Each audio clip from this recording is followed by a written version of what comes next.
Gikustudiya karon sa PDEA Bangsamoro Autonomous Region ang duha ka mga suspect nga nadakpan sa drug buy-bust operation sa mga otoridad sa Sulu. Giila sa PDEA BARM ang duha ka mga suspect nga si Alfagar Asgali ug Majid Arangani Sala. Ang duha nadakpan sa drug buy-bust operation sa PDEA ug PNP Bar sa Sitio Kakuyagan, Barangay Raimundo, Hulo ug nakuhaan nga gituho ang shabu nga nagkantidad sa 6.8 million pesos. Sa Tagum City, Davao del Norte, gidakop sa mga pulis sa Tagum City nga naglungsad og anti-illegal drug operation kauban ang laing unit sa kapulisan sa probinsya. Ang usa ka alias Rosel human nasiglitan og 102.5 grams nga gituuhang shabu nga mokantidad sa 697,000 pesos.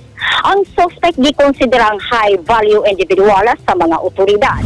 Sa Maco, Davao de Oro, nadakpan sab sa buy-bust operation sa kapulisan ug PDEA sa Purok Sampaguita. Barangay Mainit ang usa ka alias Upaw, 42 anyos. Human masiglitan og marijuana o revolver sa mga otoridad. Ang mga dinakpan mag-atubang og kasong paglapas sa Republic Act 9165 kung Comprehensive Dangerous Drug Act of 2002. Grace Alcunawa, Newsline Philippines, Basilan Province.